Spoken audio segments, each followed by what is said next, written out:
युवा पुरस्कार के मुख्य अतिथि माननीय श्री पुष्कर सिंह धामी जी से उद्बोधन हेतु निवेदन करती हूँ।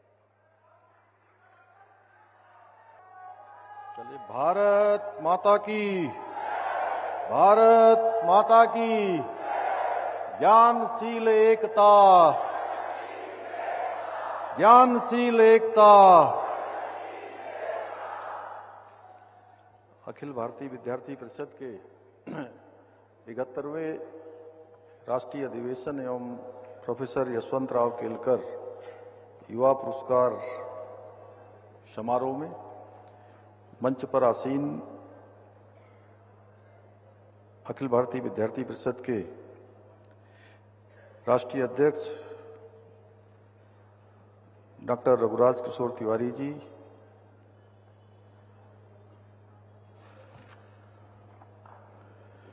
और आज जिनको विभिन्न सेवाओं के लिए उनके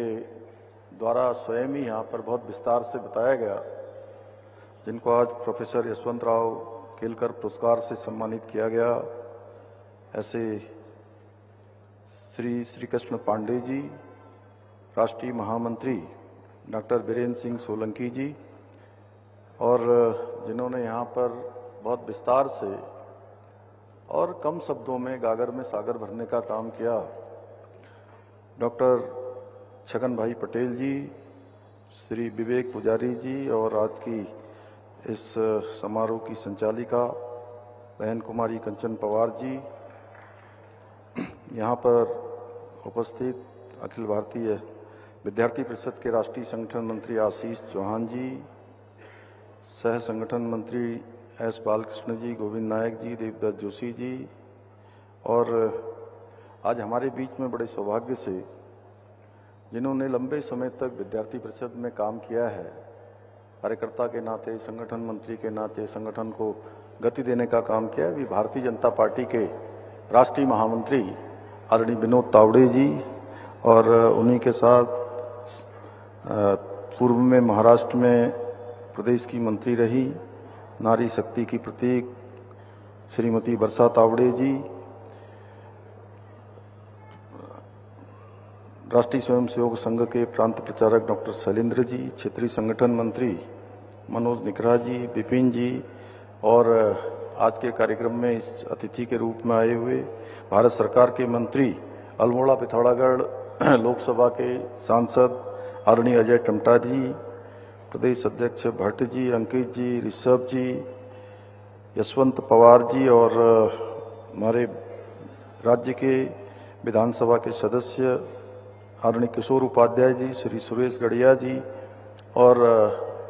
बहुत महान गायिका हमारी जागर गायिका और जिन्हें पद्म भूषण से सम्मानित किया गया है बसंती बिष्ट जी, और सभी यहाँ आए हुए हमारे पूज्य वृंदानंद जी महाराज, देवेंद्र भसीन जी, और सभी आए हुए अतिथिगण। और आज पूरे देश भर से यहाँ पर देहरादून में पधारी हमारी अखिल भारतीय विद्यार्थी परिषद की तरुणाई, मैं आप सभी का, हमारे सभी मीडिया के मित्र, मैं आप सबका देवभूमि उत्तराखंड के मुख्य सेवक के रूप में 71वें अधिवेशन में देश भर से पधारे सभी अपने विद्यार्थी परिषद के सभी कार्यकर्ता भाई बहनों का मैं हृदय से स्वागत करता हूं, आप सबका अभिनंदन करता हूं। साथ ही मैं आज इस अवसर पर प्रोफेसर यशवंतराव केलकर पुरस्कार से सम्मानित होने वाले श्री कृष्ण पांडे जी को बहुत बधाई देता हूं, बहुत शुभकामनाएं देता हूं, और सच में उनके द्वारा अनेक काम जो आज समाज में किए जा रहे हैं, उनकी जितनी प्रशंसा की जाए वो कम है। चाहे वो बाल भिक्षावृत्ति निर्मूलन हो, मनोरोगियों की सेवा हो, कारागार बंदियों के पुनर्वास की दिशा में किया जाने वाला कार्य हो, और ये सच में हमारे लिए समाज में उत्तरदायित्व का एक उत्कृष्ट उदाहरण श्री पांडे जी ने अपने कामों से हम सबके समक्ष प्रस्तुत किया है। साथियों, ये हम सभी उत्तराखंड वासियों के लिए भी बहुत सौभाग्य की बात है कि राज्य स्थापना के 25 साल पूरे होने के अवसर पर अखिल भारतीय विद्यार्थी परिषद ने 71वां राष्ट्रीय अधिवेशन, इसका आतिथ्य समस्त उत्तराखंड वासियों को प्राप्त हुआ है। मैं इसके लिए अखिल भारतीय विद्यार्थी परिषद की पूरी कार्यकारिणी को, पूरी टीम को अपनी ओर से उनका बहुत आभार व्यक्त करता हूं। और देश के कोने कोने से आए युवा तरुणाई के मध्य में उपस्थित होकर मैं अपने आप को सच में बहुत अत्यंत गौरवान्वित महसूस कर रहा हूं कि आप सभी जहां शिक्षा ग्रहण करते हुए परिषद के कार्यकर्ता के रूप में देश की सेवा के प्रति आपका इस समर्पण, समाज के लिए काम करना, विद्यार्थियों के बीच में काम करना, समन्वय बनाना, ये हमारे सभी युवा पीढ़ी के लिए भी प्रेरणादायक है। मुझे ये जानकर अत्यंत हर्ष हो रहा है कि इस राष्ट्रीय अधिवेशन में देश के विभिन्न राज्यों के साथ साथ हमारे पड़ोसी देश नेपाल से भी परिषद के कार्यकर्ता के रूप में अनेक हमारे कार्यकर्ता इसमें सम्मिलित हो रहे हैं। और मैं कल देख रहा था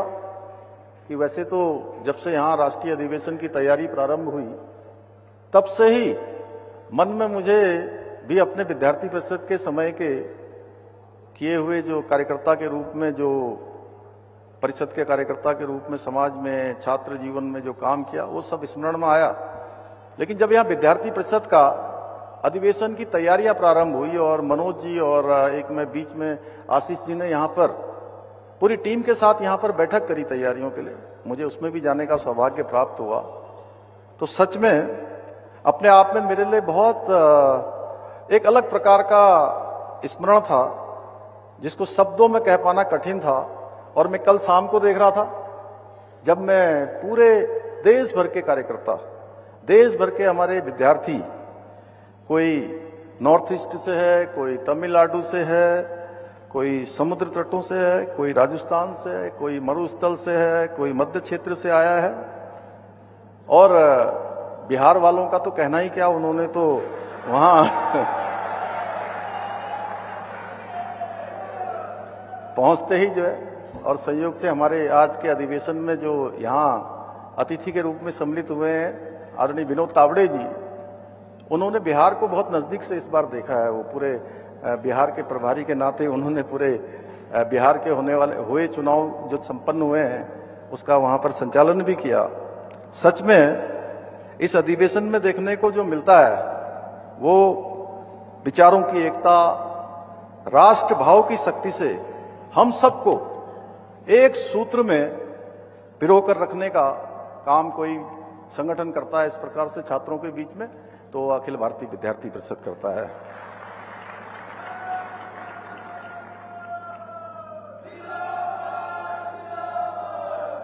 और कल जब आप सब लोग मिल रहे थे तो ऐसा अधिवेशन जिसमें हम लोगों ने भी कई सारी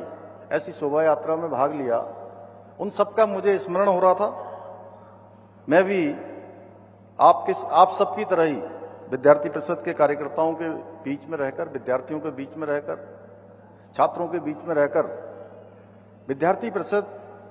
और विद्यार्थियों के लिए जो विद्यार्थी परिषद की सोच थी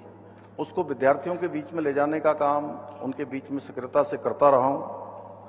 और उन अनुभवों ने न केवल सच में बहुत कुछ सीखने का जो अवसर है, आज जो मैं प्रदेश के अंदर, समाज के अंदर, राजनीतिक क्षेत्र में, सामाजिक क्षेत्र में योगदान दे पा रहा हूं, तो उसमें एक बहुत बड़ा अगर किसी का प्रभाव मेरे अंदर है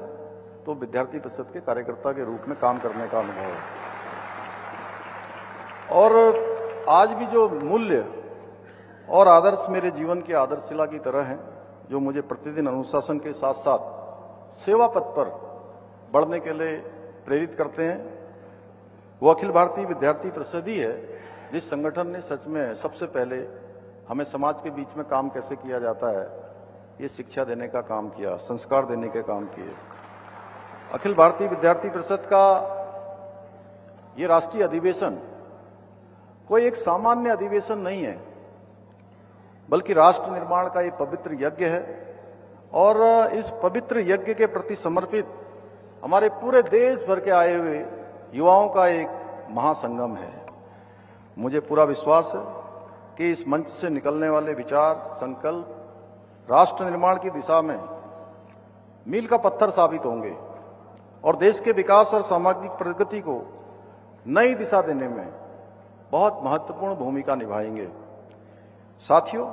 ये वर्ष हमारे मातृ संगठन राष्ट्रीय स्वयंसेवक संघ की स्थापना का ये शताब्दी वर्ष भी है और राष्ट्रीय स्वयंसेवक संघ ने 100 वर्षों की जो तपोमय यात्रा है उसके माध्यम से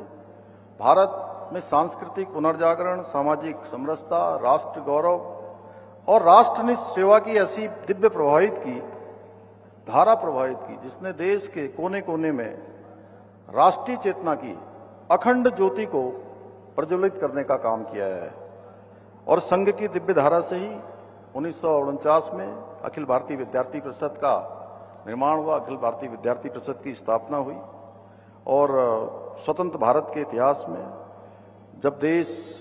एक नए युग की ओर बढ़ रहा था, ऐसे समय में राष्ट्र निर्माण, समाज सुधार और सांस्कृतिक जागरण के लिए संगठित, जागरूक, संस्कारित और राष्ट्रवादी जो उस समय छात्र शक्ति की आवश्यकता थी, छात्रों के बीच में एक ऐसे संगठन की आवश्यकता थी जो छात्रों के बीच में जाकर राष्ट्र भावनाओं को प्रथम मानकर काम करने वाले, छात्रों को देश सेवा के लिए प्रेरित करे, देश के लिए कुछ काम करने के लिए प्रेरित करे। इसी को ध्यान में रखते हुए परम पूज्य गुरुजी ने उस समय कुछ स्वयंसेवकों के साथ समर्पित युवाओं और शिक्षकों को विद्यार्थी परिषद की आधारशिला रखने की जिम्मेदारी सौंपी और श्रद्धेय बलराव माधोक जी,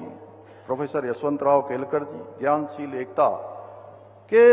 त्रिदेव सिद्धांत को अपनाकर विद्यार्थी परिषद को एक संगठित राष्ट्रवादी चरित्रवान छात्र शक्ति के रूप में स्थापित करने में अपनी बहुत महत्वपूर्ण भूमिका निभाई और उस समय एक पौधे के रूप में रोपा गया ये छोटा सा पौधा आज दुनिया का सबसे बड़ा विद्यार्थियों का संगठन बन गया है। साथियों, अखिल भारतीय विद्यार्थी परिषद एक ऐसा संगठन है जिसने 7 दशक से भी अधिक समय तक व्यक्ति निर्माण से राष्ट्र निर्माण का कार्य अनवरत रूप से आगे बढ़ाया है और विद्यार्थी परिषद केवल छात्र मुद्दों तक ही सीमित नहीं रहा है। जब जब समाज को, देश को जैसी आवश्यकता हुई है, उस आवश्यकता के अनुसार विद्यार्थी परिषद ने देश और समाज के सामने आने वाली हर चुनौती को अपनी चुनौती मानकर मैदान में उतरकर उन चुनौतियों का सामना किया है, उन चुनौतियों पर काम करने का काम किया है। परिषद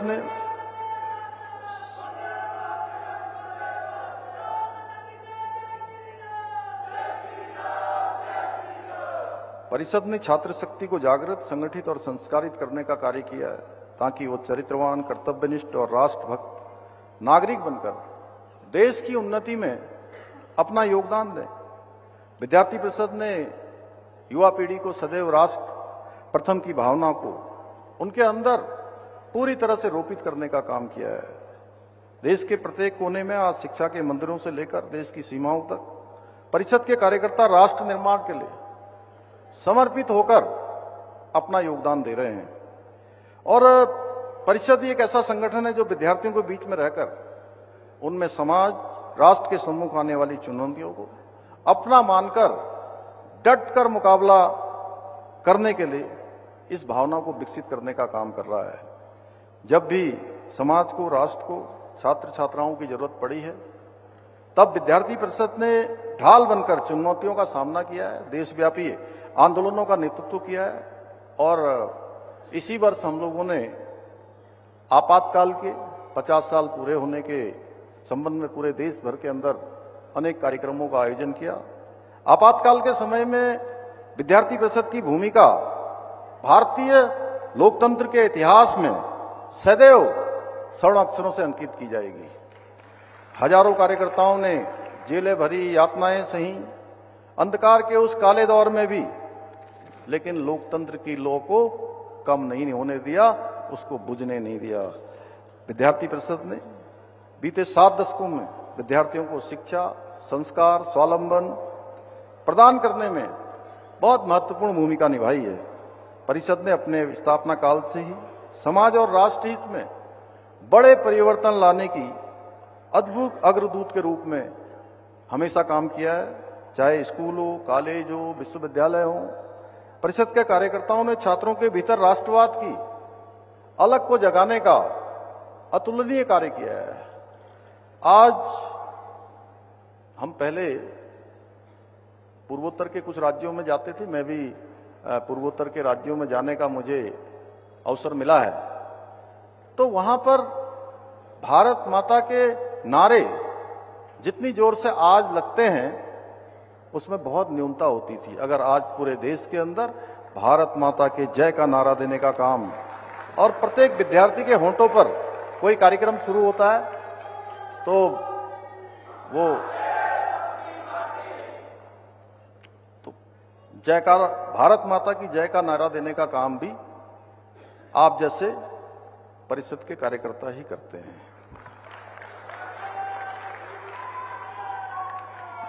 और विश्व में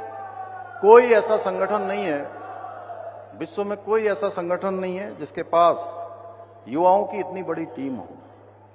जितनी परिषद के पास है। इसलिए साथियों अब हमें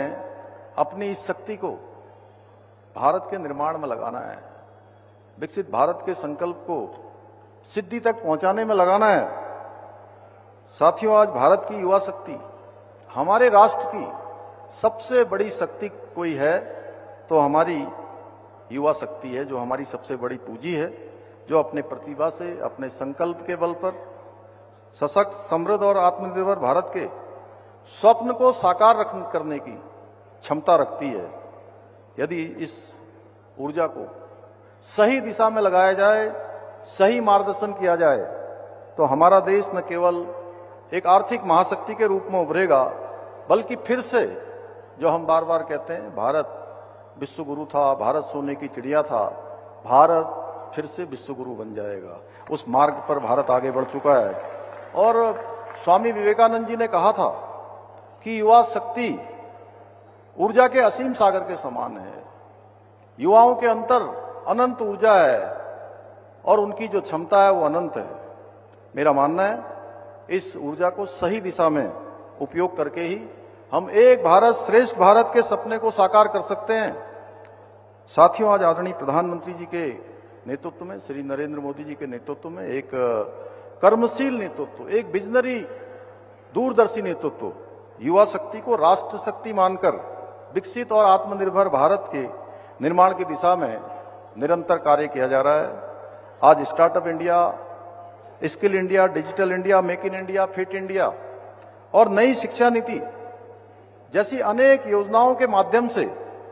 युवाओं को उनकी प्रतिभा की क्षमता के अनुसार अवसर प्रदान किए जा रहे हैं। और आदरणीय प्रधानमंत्री जी के मार्गदर्शन और सहयोग से हमारी सरकार भी राज्य में युवा शक्ति को प्राथमिकता देते हुए पूर्ण प्रतिबद्धता के साथ निरंतर कार्य कर रही है। हमने राज्य के अंदर अनेक ऐसे निर्णय लिए हैं जो देश के आजाद होने के बाद देश के लोग जिसकी प्रतीक्षा करते थे। हमने सबसे पहले ये गौरव देवभूमि उत्तराखंड को प्राप्त हो गया कि यहाँ राज्य के अंदर निवास करने वाले सभी लोगों के लिए, चाहे वो किसी पंथ का हो, किसी वर्ग का हो, सबके लिए हमने एक समान कानून, समान नागरिक संहिता का कानून उत्तराखंड के अंदर लागू कर दिया है। इसके साथ ही हमने देश का सबसे कठोर नकल विरोधी कानून भी यहाँ लागू किया है। उसका परिणाम हुआ है पिछले 4.5 वर्षों में 26,500 से भी अधिक नौजवान युवाओं को सरकारी नौकरियां प्राप्त करने में सफलता प्राप्त हुई है। एक में भी, किसी में भी कोई नकल का मामला नहीं आया, सब पारदर्शिता के साथ संपन्न हुई है। इसके अतिरिक्त हमने बहुत सारे निर्णय लिए हैं जो हमारा विचार है, हमारा संकल्प है। और विद्यार्थी परिषद के समय से जिन बातों को हम लोग सुनते आए, जिनको मन में हमारे घर कर गया, अंदर घुस गया, जो प्रशिक्षण, शिक्षा, संस्कार मिला, उसको आगे बढ़ाते हुए कि देवभूमि का देवत्व बना रहे, उसके लिए हमने यहाँ पर अतिक्रमण हटाने का अभियान हो, धर्मांतरण रोकने का अभियान हो, या दंगा रोकने का कानून हो,